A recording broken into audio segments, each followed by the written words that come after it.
जालौन में रविवार के दिन पत्नी ने गृह क्लेश के चलते फांसी लगा ली थी, जिसको गंभीर अवस्था में इलाज के लिए अस्पताल ले जाया गया, लेकिन हालत गंभीर होने पर उसकी मौत हो गई। वहीं पति ने भी पत्नी की मौत की खबर सुन अस्पताल से छलांग लगा दी, जिससे वह बुरी तरह से लहूलुहान हो गया।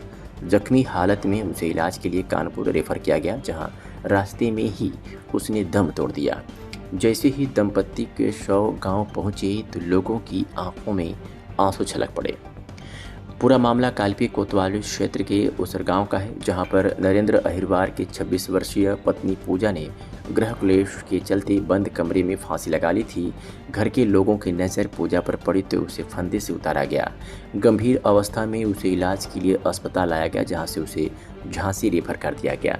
बेटी की फांसी की खबर सुनकर ईंट थाना क्षेत्र के अमीटा गांव के रहने वाले मायके पक्ष के लोगों ने उसका इलाज झांसी न कराकर ग्वालियर में कराना शुरू कर दिया, लेकिन वहां इलाज के दौरान ही उसकी मौत हो गई।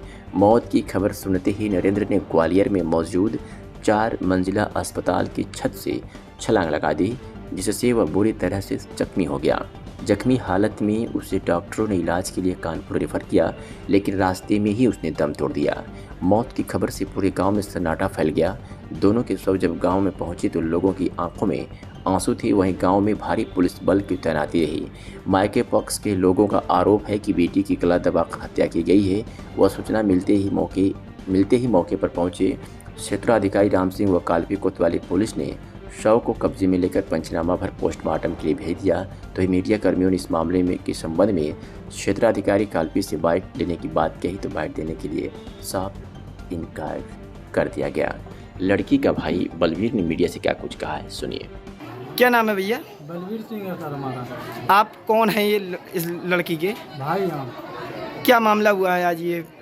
तो ये मामला हुआ है, इन लोगों ने उसको मारपीट की फांसी लगा दी। इसके बाद यहाँ पे हम एडमिट करा के दिखवा के सब जगह से यहाँ लाए तो लोग दाग नहीं लगने दे रहे हैं। तो ये कब आई थी डेड बॉडी? कल आई थी शाम को 6 बजे। क्या कारण है जो दाग नहीं लगने दे रहे हैं? ये बोल रहे हैं कि इसका लड़का भी वहाँ से सुसाइड कर रहा था अस्पताल से, हमारे सामने सब लोगों के सामने। वहाँ पे वीडियो भी बनी है उसमें अस्पताल में। तो ये सुसाइड कर रहा था, वो उसकी डेड बॉडी चली गई है पोस्टमार्टम के लिए, तो इसका दाग भी नहीं लगने दे रहे हैं। तो यहाँ पर पुलिस आई थी? पुलिस आई थी, पुलिस ने कोई सुनवाई नहीं की। तो आप लोग क्या चाहते हैं? हम ये चाहते हैं कि अब हमारा ये ट्रीटमेंट क्लियर हो जाए, दाग आग लग जाए बस। सर, कालपी थाना क्षेत्र का एक मामला है जो पत्नी के चक्कर में पति ने सुसाइड किया, क्या है पूरा मामला? ये बड़ी दुखद घटना है जिसमें कि पत्नी ने कुछ अपने पति से विवाद होने के कारण फांसी लगाने का प्रयास किया। उसको उसके परिवारीजन इलाज के लिए ग्वालियर ले गए थे। ग्वालियर हॉस्पिटल में उसका इलाज चला, मध्य प्रदेश ग्वालियर में। वहाँ उसकी इलाज के दौरान मृत्यु हो गई। और जिस दिन 30 अगस्त को जिस दिन पत्नी की मृत्यु हुई, उस दिन उसी हॉस्पिटल में उसके पति ने 4th फ्लोर से सुसाइड कर लिए, छलांग लगा ली। उसकी भी इलाज के दौरान उसी हॉस्पिटल में मृत्यु हो गई और उनका पोस्टमार्टम कराया गया है ग्वालियर में और उनका दाह संस्कार हो गया है। बाकी आगे अगर कोई परिवारीजन कोई विधिक कार्रवाई कराना चाहते होंगे, कोई तहरीर देंगे तो उस पर कार्रवाई की जाएगी।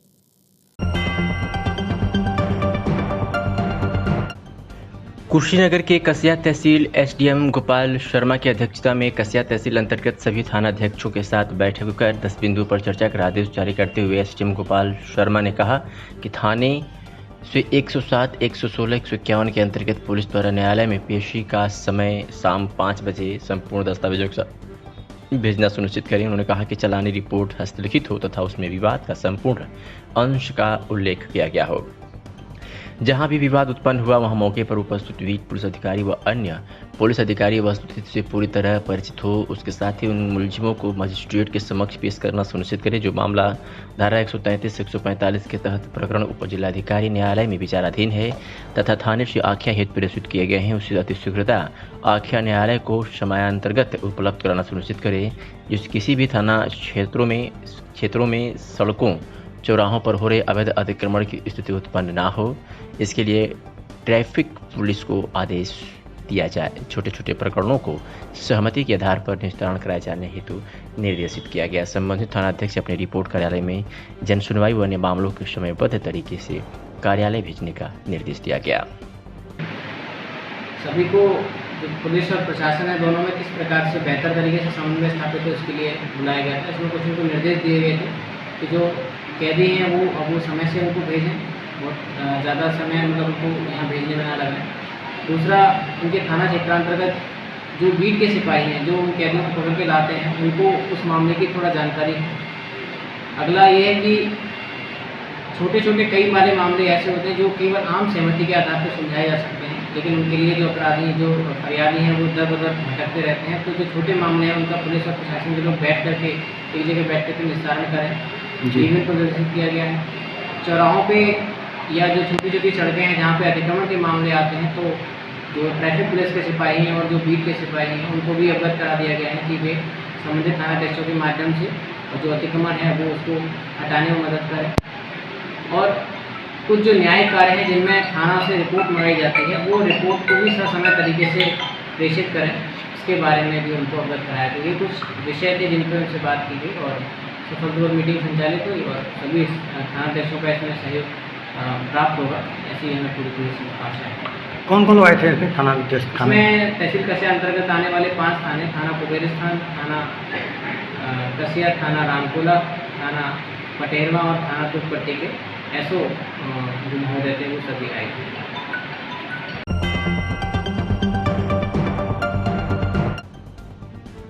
गोवर्धन गुरुवार शाम श्री जमुना मोहन जी मंदिर त्रिपोलिया बाजार गोवर्धन चौदसी पंचमी के शुभ अवसर पर राम जी के कार्य के लिए बनाई गई 4 नौकाओं को पतित पावन मानसी गंगा में उतारा गया। नौकाओं के पूजन उपरांत संतों को नौका विहार के साथ सभी नौकाओं को विधिवत संचालित किया गया। संतों ने रामलीला कमेटी की सराहना करते हुए कमेटी के कार्यों की प्रशंसा की। वर्तमान की रामलीला कमेटी गोवर्धन के तत्वावधान में बनाई जा रही है।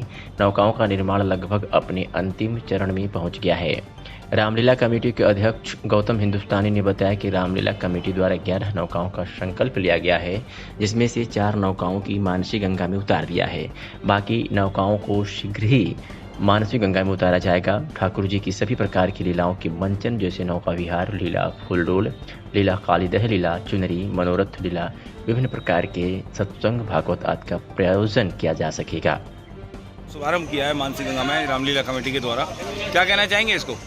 देखिए, नौका विहार की जो परंपरा है गोवर्धन क्षेत्र के अंदर बहुत पुरानी परंपरा है, बड़ा पुराना इतिहास है। यहाँ पर मानसी गंगा में विभिन्न प्रकार की लीलाएं होती आ रही हैं बड़े पुरातन समय से। वो बीच में जब नौकाएं सब जीर्ण शीर्ण अवस्था में हो गई थी, सारी नौकाएं समाप्त हो गई थी। अब दोबारा पुनः वर्तमान रामलीला कमेटी ने वही पुरानी परंपरा को दोबारा से जीवंत करने के उद्देश्य से हम लोगों ने 11 नावों का निर्माण करने का प्रयास किया है और अभी ये 6 नाव आज हमने इसमें उतारी हैं और धीरे धीरे करके पर्यटन की दृष्टि को देखते हुए भी, दूसरा धार्मिक व्यवस्था को देखते हुए भी हम इसमें आगे चल के यात्रियों को बैठाएंगे साथ में और जितनी भी हमारी रामलीला कमेटी के माध्यम से जितनी लीलाएं होती हैं प्रभु की, वो सारी लीलाओं को पुनः जीवंत करने का प्रयास किया जाएगा।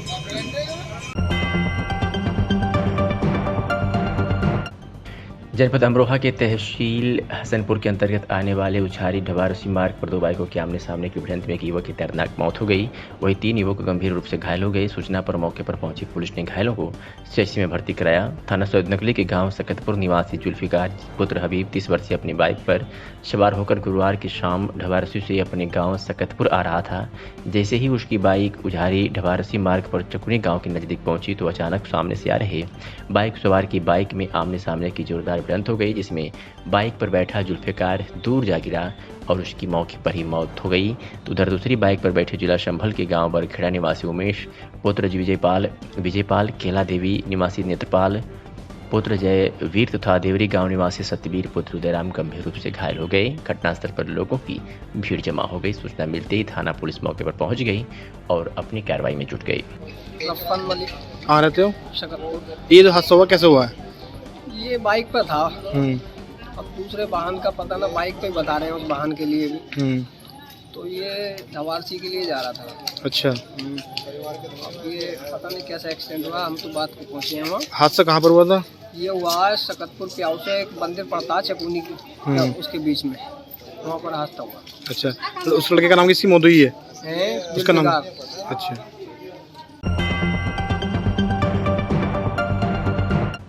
पीलीभीत जिलाधिकारी पुलकित खैरी द्वारा कृषि उत्पादक संगठन के अंतर्गत मशरूम खेती का आज ग्राम मचवा खेड़ा में पहुंचकर स्थलीय भ्रमण कर जायजा लिया गया।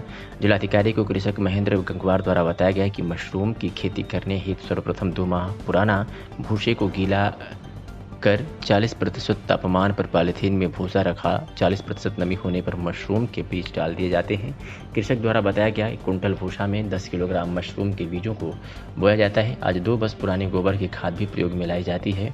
भूसे में गोबर की खाद 20 दिन बाद डाली जाती है और प्रतिदिन थोड़ा थोड़ा पानी दिया जाता है जिससे कि नमी बनी रहे, जिससे मशीन तैयार की जाती है। इस दौरान उप जिलाधिकारी, जिला कृषि अधिकारी, जिला उद्यान अधिकारी सहित अन्य अधिकारी व बंधु उपस्थित थे। एक तो सबसे बड़ी बात यह है, फ़ायदा तो है ही और कम जगह में ज़्यादा हम लोग उत्पादन ले लेते हैं। और एक 30 बाई 30 से अगर हम प्रोडक्शन चालू करते हैं, 30 बाई 30 का मतलब है 30 फीट चौड़ा 30 फीट लंबा, ठीक है, तो उसमें कम से कम कुछ नहीं तो 1.5 लाख तक का हम 2.5 से 3 महीने में मशरूम निकाल लेते हैं। अच्छा, कितनी वैरायटियाँ आप जो है इसमें कर रहे हैं? इस समय सर 4 जो खाने योग्य हैं वो हम लोग 4 वैरायटियों पे काम कर रहे हैं। Number 1 button, number 2 oyster mushroom, number 3 दूधिया मशरूम, एक चौथा होता है जिसे हम कहते हैं पुआल मशरूम। 4 पे आप कौन सी वैरायटी को सबसे ज़्यादा? हम सर चारों वैरायटियों के बीज तैयार करते हैं और लोगों को ट्रेंड करते हैं, ट्रेनिंग। आपके गांव में और कितने लोग इससे जुड़े हुए हैं? सर अब गांव में तो कम है, लेकिन हमारे पूरे जिला में और उत्तर प्रदेश में अगर देखा जाए तो हमारे पास 1,500 लोग हमारे पास साथ में जुड़े हुए हैं, काम कर रहे हैं।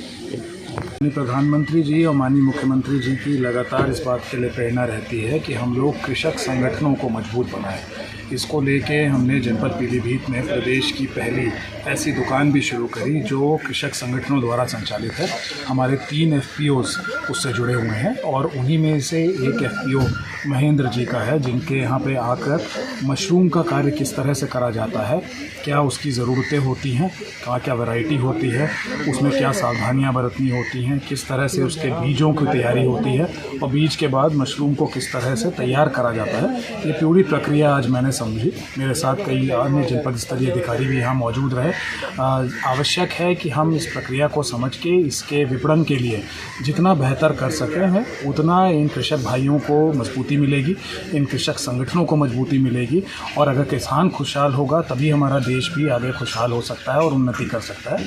यही सोच है कि आज मैंने आके यहाँ पे पूरा प्रक्रिया समझी और आगे भी मशरूम की ही खेती को जनपद में बढ़ाने के लिए जो भी संभव होगा, जो भी मदद होगी सरकार की तरफ से, प्रशासन की तरफ से, वो पूरी कराई जाएगी। क्या सर कुछ फ़ायदे हैं, नुकसान हैं मशरूम की खेती को लेकर? अभी जैसे महेंद्र जी जो यहाँ पे FPO से भी जुड़े हुए हैं, FPO का संचालन करते हैं और पिछले कई सालों से उनके पिताजी भी मशरूम की ट्रेनिंग ले चुके हैं और कर रहे हैं। उनके द्वारा पता चला कि उसी सीमित क्षेत्रफल में अगर आप अन्य कोई फसल करते हैं तो उससे कई गुना ज़्यादा आपको मशरूम की खेती करने से या उपज से आपको आमदनी हो सकती है।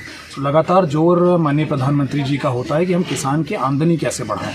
तो आप अपने गन्ना धान के साथ साथ अगर आप फसल में विविधीकरण करें, कोई अन्य फसल भी या कोई अन्य लाइव स्टॉक कुछ और कार्य भी करना शुरू करें तो उससे आपकी आमदनी बढ़ सकती है।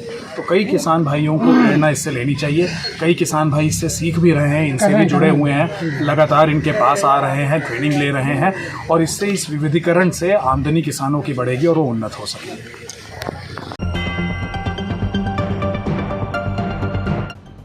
मुजफ्फरपुर से खबर है जहां तुर्की OP के मनरिया स्थित एक निजी हॉस्पिटल में चिकित्सकों की लापरवाही से हुई एक बुजुर्ग व्यक्ति की मौत। वह व्यक्ति चोरकरिया के निवासी थे। घटना से आक्रोशित ग्रामीणों ने अस्पताल पर जमकर हंगामा किया। हंगामा की सूचना मिलते ही तुर्की OP प्रभारी रवि कुमार ने दलबल के साथ वहां पहुंचकर लोगों को काफ़ी मशक्कत के बाद ग्रामीणों को समझा बुझाकर शव को पोस्टमार्टम के लिए भेजा गया। तुर्की OP प्रभारी ने घटना की छानबीन कर दोषियों पर कार्रवाई करने का आश्वासन दिया और शव को पोस्टमार्टम के लिए भेज दिया गया। मुखिया सुमंगल सैनी, अरविंद सैनी, वार्ड प्रमुख निषाद सहित तमाम अन्य ग्रामीण मौजूद रहे। ऑपरेशन हुआ था कितने दिन पहले ऑपरेशन हुआ था? ऑपरेशन हुआ था 17 तारीख को। 17 तारीख। आज क्या उनको सिम्टम था? क्या आज उनको देह ठंडा होने लगा, दर्द हो रहा था और हाथ ठंडा पड़ा, समझे? तो हाथ ठंडा पड़ा था, हम इमरजेंसी वार्ड में डायरेक्ट लेकर आए। इमरजेंसी वार्ड में लेके गए तो हमको एक मतलब 20 रुपये का रसीद यहाँ पे कटा, तो 20 रुपये का रसीद कटाए हुए हैं, तो 20 रुपये का रसीद कटाए हुए वो भी सब लेके गायब है। क्या कहते हैं 1100 का फिर 20 रुपये का रसीद करता है, तो 1100 का और हमको बोले हैं कि आयुष्मान कार्ड का जो है जोड़वाना है तो 1120 रुपया जमा कीजिए। 1120 रुपया हमारे पास में था नहीं, तो हम भैया का फ़ोन किए कि दवा लेने के लिए आती के लिए भाई फ़ोन कर रहे हैं, यहाँ इलाज रोका हुआ है, काम कुछ करना कोई नहीं कर रहा है, कि लापरवाही किए हुए पापा वालू है नहीं। तो फिर लास्ट इसमें जब डॉक्टर साहब सब आके देखे हुए, जब कह रहे हैं कि अब नहीं बचने वाले हैं, तब हमको कह रहे हैं ज़बरदस्ती साइन कर दीजिए, तो हम कहें हम साइन नहीं करेंगे, हम अपना घरे घर जरूर उपचार करेंगे। बाद में वो सब लेके गायब हो गए हैं। देखिए रिपोर्ट के अनुसार बता रहे हैं कि ब्लड का कमी था, ब्लड का कमी था तो ऑपरेशन कैसे किए? देखिए इसमें ब्लड का कमी था तो ऑपरेशन कैसे किए? हमारा और जितने भी यहाँ पर अभी जो डॉक्टर साहब आए हुए, पिताजी थे? मृतक मेरे पिताजी हैं। क्या नाम हुआ आपका? जितेंद्र कुमार। क्या चाहते हैं हम ये हॉस्पिटल लुटेरा हॉस्पिटल है, हत्यारा हॉस्पिटल, हम चाहते हैं कि इस हॉस्पिटल को बंद कर दिया जाए। इससे पहले भी एक उपचार हुआ, महिला को 8 घंटा ऑपरेशन करने के बाद भी महिला को हत्या कर दिया गया। हॉस्पिटल के इंचार्ज जो भी है बोला जा रहा है सर, हॉस्पिटल के इंचार्ज के द्वारा बोला जा रहा है कि यहाँ 4 टोला ग्रामीण को इलाज नहीं किया जाएगा, अभी बोला गया है, है ना? स्टाफ कर रहा है, यहाँ का स्टाफ बोला जा रहा है। और जितने भी डॉक्टर जो आए हुए हैं सब नौसिखा है, ट्रेनिंग पर है, जानबूझ करके हत्या किया जा रहा है। पास डिग्री नहीं है। पप्पू निषाद मेरा नाम हुआ। और आप जो आरोप लगा रहे थे, आप क्या कह रहे थे? मेरे पिताजी है ये मृतक, जो रविंदर कुमार। आप उनके बड़े छोटे लड़के? बीच के लड़के हैं, हम 3 भाई हैं। अपना पिताजी का बॉडी नहीं ले जाना चाहते हैं, पहले इसका फैसला ना हो जाए। बार इसका इस हॉस्पिटल में बार इसका धंधा है।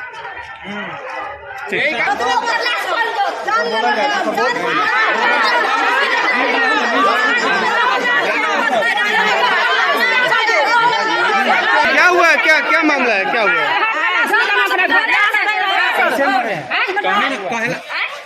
कैसे डेथ हुआ है? कैसे?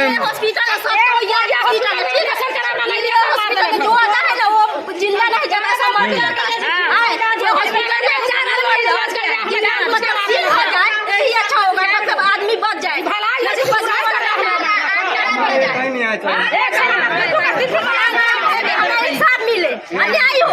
जो अभी जो मृतक हुए हैं, जो इनकी मृत्यु हुई है, वो कौन थे आपके? हमारी बहन के ससुर थे। कैसे मृत्यु हुआ कुछ बताएंगे? उनका ऑपरेशन हुआ तो वो बोल रहे थे मतलब हम ठीक है, नॉर्मल थे मतलब बहुत अच्छा थे। कल भी मतलब खाना उना खा के आए थे, मतलब काटने के लिए बुलाए थे, यहाँ काट के यहाँ से गए तो मतलब उनका नाम उसमें भी लापरवाही हुआ था कि मम्मी सुबह 9 बजे आई ना तो यहाँ से 6 बजे गई। अब कोई टाका कटवा नहीं आता है तो सुनिए कि 9 बजे आएगा 6 बजे जाएगा, वो तो 2-5 मिनट का काम है। क्या चाहते हैं अब आप? क्या चाहते हैं? इंसाफ मिले। मेरा मरीज मरे है ना, उसको पोस्टमार्टम के लिए भेजा जाए, पोस्टमार्टम से हमको पता चल जाएगा कि हमारा मरीज किस कारण मरा। और इन लोगों का जैसा आरोप लगा है कि इनके पिताजी जब यहाँ एडमिट हुए थे तो स्वस्थ थे और बाद में उनकी डेथ हुई। हाँ, क्या कोई गंभीर कोई बीमारी थी या क्या था? गंभीर बीमारी नहीं था, इनको हर्निया का ऑपरेशन हुआ था। हर्निया के ऑपरेशन के बाद वो यहाँ से 25 तारीख के नाम कटा के गए हैं, फिर 29 तारीख को उन्हें ड्रेसिंग कराने आए हैं। और उसी में एकाएक इनको बीपी लो होता है या मर गए हैं, हॉस्पिटल में मरे हैं। इसीलिए ग्रामीण को इच्छा है। आपको किसने कहा बीपी लो था? ये है कि डॉक्टर लोग बताया कि बीपी लो हो गया, लिखे हुए पुर्जा। तो बीपी लो होने पर क्या ऑपरेशन होती है? वो तो डॉक्टर साहब कहीं ना कहीं तो लापरवाही दिख रही है। क्या है तो आप क्या मानते हैं इसको? आपने खुद कहा हम लोग पोस्टमार्टम के मांग करते हैं कि हमारा सही मिल जाए कि क्या है। यानी कहीं ना कहीं आप भी इस बात को मानते हैं लापरवाही हुई है, तभी तो पोस्टमार्टम की बात। जब मृत्यु का मामला स्पष्ट नहीं हो तो लापरवाही है। मृत्यु किस कारण से हुआ, ये आपके ग्रामीण भी कह रहे हैं? हाँ, ग्रामीण। अगर लापरवाही है तब आपको मौत का कारण का पता नहीं है? नहीं, मौत के कारण का पता नहीं कि किस कारण से हुआ। अभी आप मांग भी कर रहे हैं पोस्टमार्टम की? हाँ, मांग कर रहे हैं। पोस्टमार्टम के लिए हम लोग बड़ा अपना परिचय दीजिए फिर से मुखिया जी। मेरा नाम सुमंगल सहनी, शाहजहानपुर भी वर्तमान मुखिया जी। ऑपरेशन आप किए थे। अच्छा, अब ये स्थिति पोस्टमार्टम में पता चलिए जाएगा। लिखित आवेदन दे दीजिए। लिखित आवेदन डॉक्टर यहाँ तो बोला ऐसे नॉर्मल है पेशेंट एक बहुत बड़ा बात बोला जा रहा है हॉस्पिटल इंचार्ज जो यहाँ से है कि हम 4 टोला में ग्रामीण के इलाज करने के लिए नहीं खोले। आखिरकार क्या आप लोग का मांग है? आप इलाज कराने आए। क्या मामला तो है कि मेरे गांव में पड़ोस के ये व्यक्ति थे जो डेथ किए हैं। क्या नाम था? इनका नवल सनी नाम था और इन्होंने 12 तारीख के भर्ती हुए थे। 17 के करीब इनका ऑपरेशन हुआ था। 25 तारीख को इन्होंने यहाँ से छुट्टी करके गए थे नाम कटवा के, और 29 तारीख को इनको ड्रेसिंग हुआ है। ड्रेसिंग होने के बाद आज सुबह तक वो ठीक थे। अब 2 बजे में हमको एकाएक फ़ोन किया कि उनका मृत्यु हो गया हॉस्पिटल में। अब इसके बाद अब क्या मैटर है वो तो हमको फुल जानकारी नहीं है, अभी तो हम आए हैं। अब यही पता है कि कैसे हुआ। क्या मतलब लापरवाही हॉस्पिटल का लग रहा है कि आपको क्या लगता देखिए अब ये तो हम डॉक्टरी लाइन नहीं बताएंगे कि कहाँ से लापरवाही है, लेकिन कुछ न कुछ तो कारण है जो मरने का है, जब तक क्लियर नहीं होगा। मेरा नाम सुमंगल सनी, वर्तमान मुखिया है छाजनपुर भी। मुजफ्फरपुर के कोठनी प्रखंड तुर्की ओपी क्षेत्र के युवा नेता आलोक कुमार यादव खूब चर्चा में सुर्खियां बने हुए हैं। ग्रामीणों और शिक्षकों का कहना है कि आज की युवा पीढ़ी रेस्टोरेंट एवं होटल में जन्मदिवस केक काटकर मनाते हैं। वहीं युवा नेता आलोक कुमार यादव ने वृक्षारोपण कर समाज में एक अनोखा पहल एवं नए संदेश देते हैं। कार्यक्रम में तमाम लोग मौजूद रहे। राजकीय बुनियादी विद्यालय आभाशाला तुर्की में श्री आलोक यादव के द्वारा पर्यावरण के प्रति जो उन्हें रुझान देखा और सरकार द्वारा चलाई गई कार्यों में जिनका सहयोग, उसके तहत शरीफा का पेड़, महोगनी का पेड़ और अन्य वृक्षों को लगाकर पर्यावरण को सुंदर एवं सुदृढ़ बनाने के लिए, क्योंकि जल है तो जीवन है और हवा है तो जीवन है, इस पर इन्होंने अच्छे तरह से वृक्षों को लगाया और साथ ही उसकी संरक्षण करने का भी इन्होंने बच्चों को ज्ञान दिया। पेड़ लगाना आसान है, उसका संरक्षण बहुत ही कठिन होता है, लेकिन इन्होंने उसके तरफ भी ध्यान आकृष्ट कराया। इनके लिए मैं इनको मन से और मैं अपने विद्यालय परिवार के तरफ से धन्यवाद देता हूं और विशेष शुभकामनाएं कि अपने जीवन में आगे बढ़ें और राजनीतिक जीवन में भी सफलता पाएं। क्या परिचय हुआ अपना? अशोक कुमार। आज 1 सितंबर, आज मेरा जन्मदिन है। जन्मदिन के शुभ अवसर पे हम एक पर्यावरण पे, एक समाज में एक अच्छा संदेश देना चाहते हैं। जो भी नौजवान साथी हैं उनसे हम एक बात बोलना चाहते हैं और जो बुजुर्ग लोग हैं उनसे भी कहना चाहते हैं, अगर एक पौधा काटते हैं तो वो 10 पौधा लगाएं, क्योंकि आज के समय में पौधों का बहुत ज़्यादा कमी हो चुका है। पेड़ अब हम लोग के पास नहीं रहा, इससे बहुत नुकसान हो रहा है। इसलिए सभी साथी और सभी बुजुर्ग और गार्जियन से कहना चाहते हैं, जो साल में हर इंसान 10 पौधा जरूर लगाए।